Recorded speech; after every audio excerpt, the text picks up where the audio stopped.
David dropped. He'll join in a bit. I think he's just joined us. I think he was having some difficulty with his audio.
Thank you for joining us. We're just waiting for David. I think he was having some difficulty with his audio.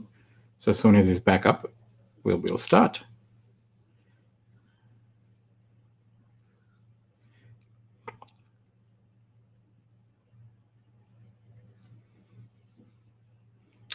Hi, David. Okay, now it works. Okay. Oh, God.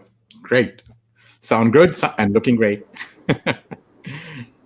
All right, so let us kick off. Good afternoon, good morning, and good evening to all of our viewers joining us from across the world today. Welcome to another edition of Pandemic Punditry's Putting the Plant on a Pandemic Diet.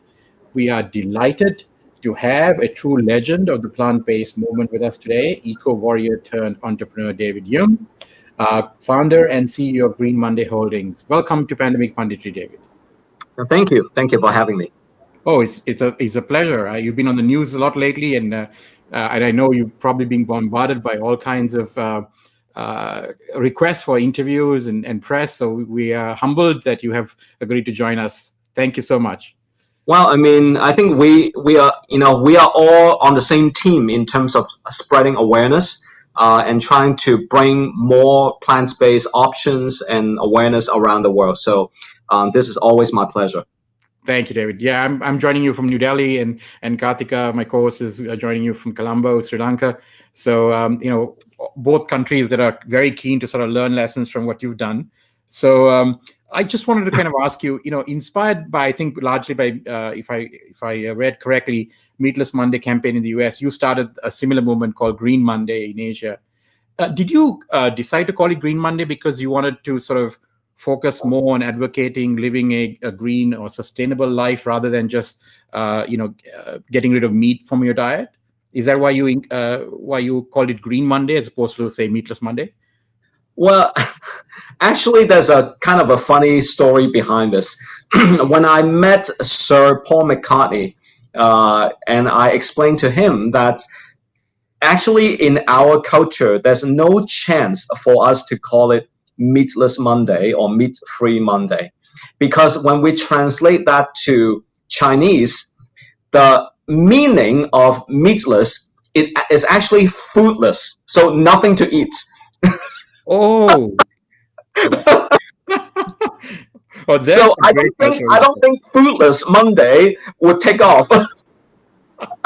Okay, that explains that. Oh, I thought you were thinking a lot more broader and holistically, which I know you are, but that's so opportune that those two intersected so very well. So first of all, it wasn't even an option to call it meatless or meat-free Monday, because once you translate that to Chinese and with the local connotation, the language connotation, it won't work.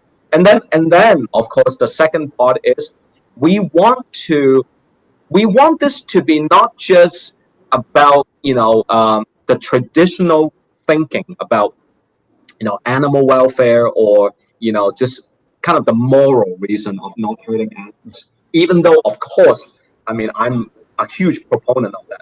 But we want to make the direct connection and correlation to sustainability, that food and sustainability are directly related, or to be more exact, reducing meat is highly correlated to sustainability. So of course the most obvious word is green. So that's the reason for green. Okay, brilliant.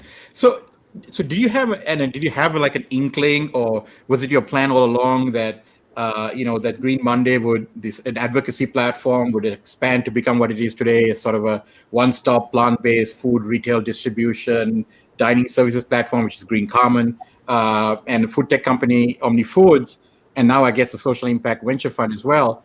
Did you have an inkling? Was that always the plan, or was that something sort of that happened as you started on this journey?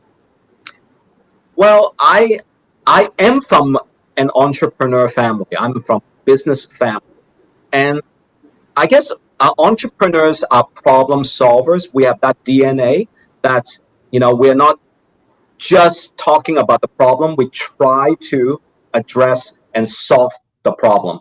So when I look at sustainability, I mean, it is just is something that's just natural for me to not just talk about the problem, but to come up with ways, or at least try to come up with ways to solve it. So I kind of knew all along that this need to be at least a dual track thing, which is there's the education and advocacy, but there must be also the solution or the business arm to give people the choice, to empower people with alternatives. If you just ask people to give up something without giving them something to to replace what they give up, then it won't work. So in a sense, from day one, I knew that this is going to be a multi-pronged strategy, and that's the reason why we call us a social venture from day one. We are not just a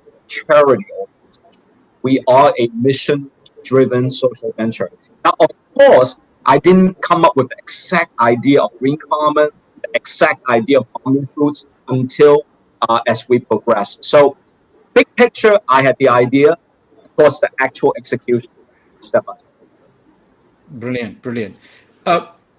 Katka, do you have a question for David? Yeah, I I'm sure you do have a lot. David, so Scott Goodson back in 1999 coined this term called movement marketing, and that's sort of the difference between the status quo and a revolution. When you started Green Monday back in the day, were you aware that you were actually doing movement marketing? Yes, somewhat, I guess. I mean, I know that, the movement obviously will expand. We want the movement to expand the number of people who understand the problem and then who will try to come in and become a flexitarian, whether it's Green Monday or Friday or 7 days, right? So it is definitely marketing. We are recruiting, we are educating, and we are promoting. So there is no doubt there is a huge marketing element to it. But the marketing is not just to say, oh, I want to sell a product, you buy more. But there is clearly a huge cost behind. So this form of marketing involves a lot of science, a lot of research, and a lot of education. Yeah, it's almost like this dream in some sense, because I mean we encounter this all the time when we talk about we're both vegan, and we say, oh, why don't you go adopt a plant-based diet, and people, and we advocate about the benefits of that from the perspective of the planet, from the perspective of animals, everything else, and people say, well, there's not much I can eat, right? So there's an excuse that comes along with, how am I going to replace my favorite XYZ food? And you seem to have sort of given as a response, well, here's Green Common, right? You can go here, you can buy the world's best food, and now if you have Kind Kitchen there as well, we can even cook it for you. And then you've gone a step further and said, okay, and then said, well, but my most sort of favorite food is pork. That's culturally what I want, not beef, right? And it's like, okay, hold on a second. Let me start Omni Foods. I'll give you your pork, right? And so now there's no excuse for that either. And then the question is, well, I don't have any time. Hold on a second. I'll give you Omni Eats. It's all prepackaged. All you have to do is put it in the microwave and don't complain anymore, right? You can be our ambassador. You can represent me and Green Monday to tell the world what we're doing. No, it's. I mean, I think you by far the only sort of person in the space that really done that. I mean, taken a movement from sort of advocating, and I know, I mean, a lot of people, somehow mistakenly always say that, oh, this is a new thing that you're introducing to the Asian market. But, in parts of Asia that you're from, I mean, mock meats have been a very prevalent part of the food system for hundreds of years, if not thousands. Yeah. So it's nothing like, it's not revolutionary in that sense. But, I mean, like everywhere else in the world, including India, where I'm from, the consumption of meat has gone up dramatically over the years as affluence have sort of taken over. And I think, starting a movement to sort of re-advocate for a more holistic life, I think was brilliant. I mean, it's absolutely brilliant. So we're privileged to have you here. How crucial do you think, the forming of Green Commons as a sort of a strategy in terms of distribution was for the starting of, say, Omni Foods later? I mean, well, these are all interconnected. Mm-hmm. So by all means, they cannot be separated. If we were just Omni Foods, then I mean the role to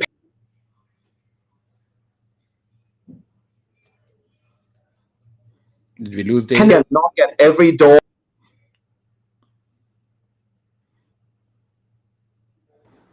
Sorry, David, you're on mute again. Okay, there you go. Okay. Sorry. Now okay? Yes, okay. Yeah.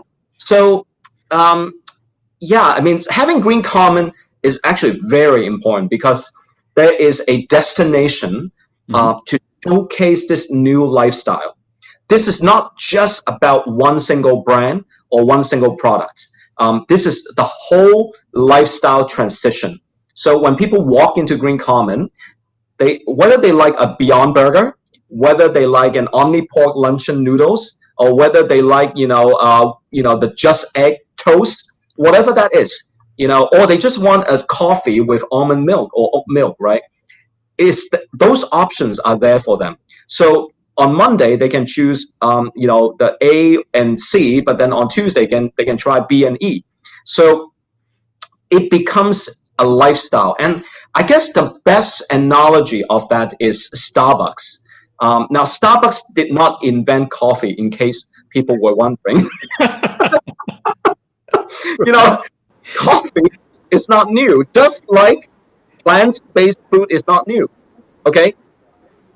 Asian people have been eating vegetarian food for a long time. I mean, I'm talking to Indian people here, Sri Lanka and India. Yeah. I mean, and even China, we have been eating vegetarian food for a long time. Yes. But it has become kind of old-fashioned. It has become kind of, for mainstream people, they think this is, boring or just not attractive options, right? So what Starbucks did was they invent a lifestyle around coffee. They invent this new space, right? I mean, this is now becoming textbook case study. But you hang out at Starbucks, it becomes a different thing. So what we are doing with Green Common is actually very similar, which is, it is a new destination that fully project this new lifestyle and this new mindset and belief. So people who come, they can slowly become a community. And then we start to cultivate this market of people who are once again becoming flexitarian or even vegan. And the longer we go, this community becomes bigger and bigger and bigger, and it becomes more fashionable and more hip. Okay, so all of a sudden now, just like Starbucks for coffee, or just like yoga, and yoga has been around for thousands of years, but now it's fashion. Yeah, and so same thing. You kind of need, in a way, there's the food tech, there's the food science, and the nutrition value and all that, but you also need kind of a modern day rebrand, and that is really what Green Monday and Green Common do. It's the modern day rebrand. So without Green Common, Green Monday, all these products entry into the market would be much more difficult, including even our own Omni Foods, because you would just be one product or one brand out of a million brands in the supermarket, and it means nothing to the consumer. So do you believe that other countries need to sort of can have a localized version of their Green Monday? I mean, do you advocate something like that? Absolutely. We constantly work with different countries, different groups to either kick off the Green Monday movement within their country or within their organization. It could be a corporate, it could be a school. So it doesn't need to be just the whole country, but it could be whatever community that is. And at the same time, for certain, we are expanding. We will be opening Green Common in Singapore, in Shanghai, and we absolutely plan to open more Green Commons. The physical presence, the physical experience is very important to kind of break the ice and rebrand veganism, rebrand green living. I mean, I love the way you sort of put this sort of, putting the cool back into climate change and everything else, right? I mean, this is another way to sort of do this instead of sort of berating people about, it's cruel, it's cruel, it's cruel. I think that doesn't, people have a normal reflective defensive barrier to stuff like that. I think cool is easily adoptable. Well, unfortunately, now people all live, stressful life. When it comes to food, I mean, it's their chance to relax, it's their chance to indulge. If you start lecturing them on what to eat and what not to eat, 95 or maybe even 99% people would be against that. They don't want to be lectured. They just want to, it's Friday evening, they want to have happy hour, they want to have a beer, whatever that is, buffet, hot pot, you name them. They just want to relax and enjoy, So you start coming in and say, oh, eating this is evil. Eating that is, bad for the world, shame on you, right? I mean, no one wants to hear that. So I guess that's why tackling this problem is so difficult, because we need the combination of everything. We need obviously new products, food science, food technology, but we also need advocacy movement to create culture shift, and then we need branding, marketing to reposition. So if this is climate change or in our case plant-based food, it just takes the combination of all of the above in order to move the needle. Just one or two out of the 10 elements mentioned will not get the job. Spot on.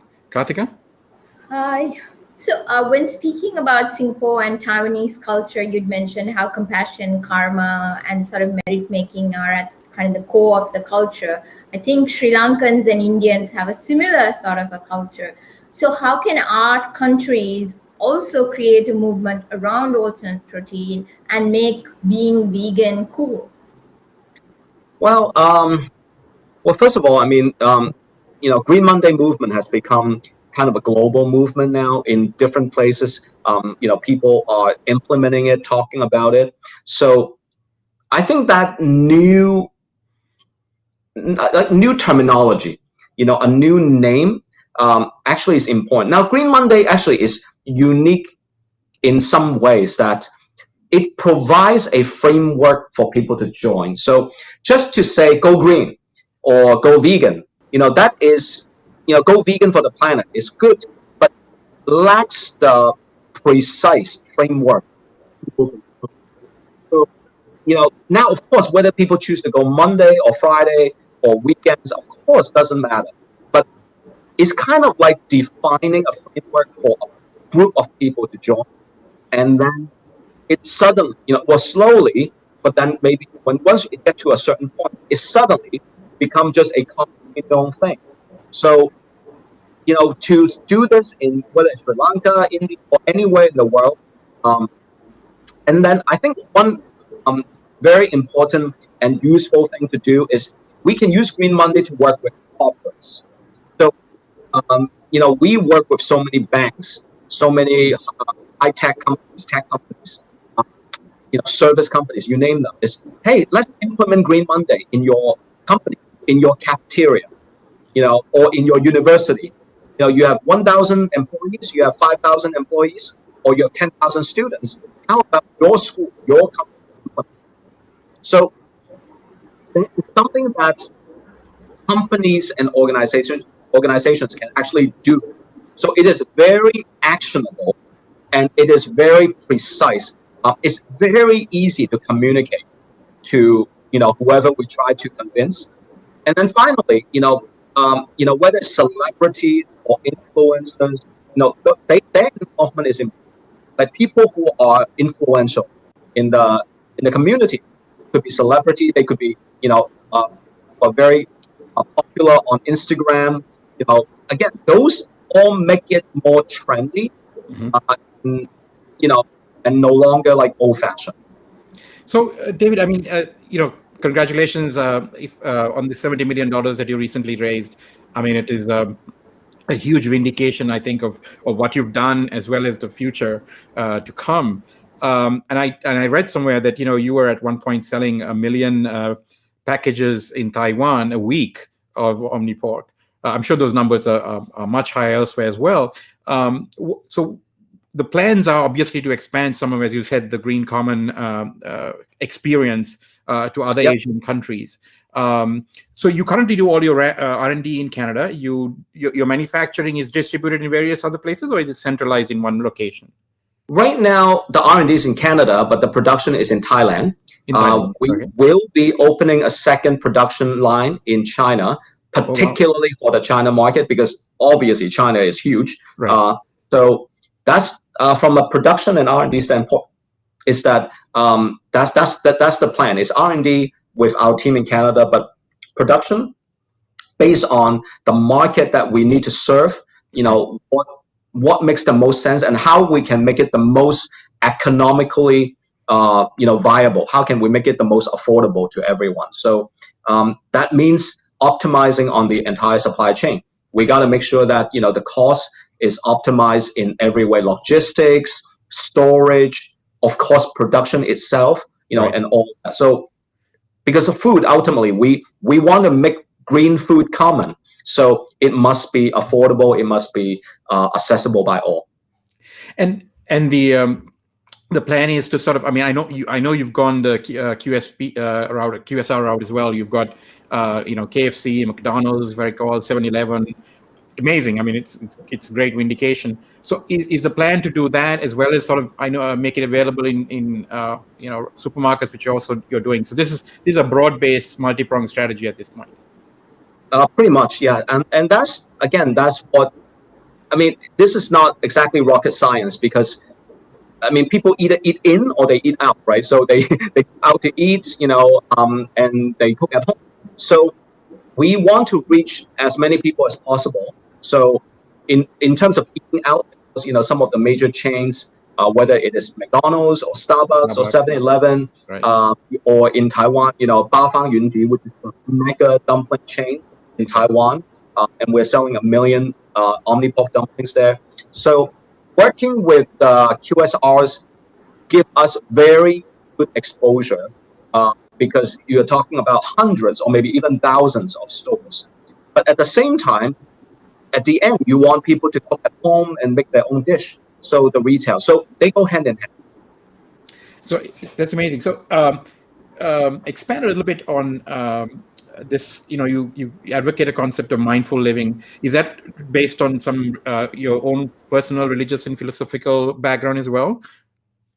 Yes, I am Buddhist, and I always think that Buddhism there's just so much life wisdom, to it. It doesn't need to be a religion. So I personally benefit tremendously from reading, just reading and learning the wisdom of Buddhism.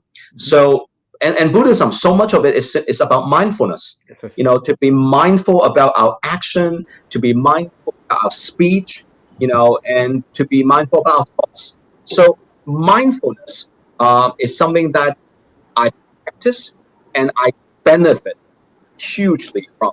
Now, food is obviously something that we do regularly. We do at least 3 times a day. Some people do and 3 times. So mindful eating, everything we're talking about, right? Saving the world, saving animals, saving ourselves, having a healthier life. These are all mindful. These are all decisions that if we are more mindful, then actually, why would we want to kill an animal? Like if you ask like someone who loves chicken, and say, hey, there's a chicken right here, kill that chicken in front of us, because you love eating chicken so much. I mean, 99, I think 100 out of 100 people will not say, all right, let me kill it. People, so there's a major detachment. There's a major, broken link between the reality of what happens behind the scene and at our dining table. So no doubt, I think preaching, promoting Green Monday, another way to put it is preaching and promoting mindful eating and then mindful living. I mean, that is regardless of what religion that person has or even no religion at all. I think that mindfulness, if everyone in the world is more mindful about everything, then the world will be a much more peaceful place, and everyone will benefit. The planet will benefit, animals, ecosystem, and of course human beings will all benefit. The reason we have so many problems right now is because people are mindful. I mean, they just do things. We do things recklessly, irrationally, irresponsibly. So that put us where we are right now. So well put, David. And Karthik, I was just thinking for Sri Lanka, maybe they should start Mindful Mondays. Yes. Because, Totally. majority Buddhist country, 74% Buddhist. I'm a Buddhist myself. So, it could be one of those places where it could take off. I mean, expand on what David is saying here. Totally. Mindful Monday works. Yeah, I think it does. Karthika, any more final questions I know we're coming up on the half an hour. Yeah. There are a couple of questions. I'll ask them both and David can answer them. One obviously is how can people become advocates and sort of, community leaders who implement the Green Monday framework in their communities? That's one. And then the second thing is, what advice do you sort of personally have for an all protein founder or entrepreneur still in the product ideation phase? Well, first of all, I mean, I guess I'll answer the second one. I mean, for any entrepreneurs, regardless of whether they are in alternative protein or just any business venture for that matter, I know these may be very cliche, but number one is you gotta find the right team. You gotta really have co-founders. We cannot do it alone, especially something so big, right? So having the right team, and then himself or herself, we also need to make sure that we are indeed equipped, with the skills and the knowledge. Now, it's very hard to say when is the right time to start a business. When am I equipped? How prepared am I? But I often say that, for people who really haven't been an entrepreneur before, I mean, they're first-time entrepreneur, it may be a good idea for them to first actually work in a startup, to learn the startup environment. It doesn't need to be in the food industry. It could be whatever industry, but just get into that mode, right? Just learn how the startup world works, how to build a company from scratch.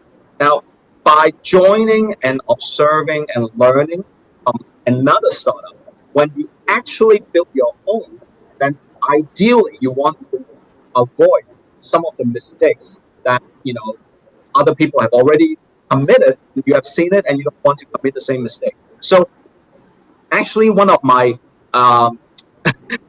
advice to people who want to start a company is actually don't start a company right now.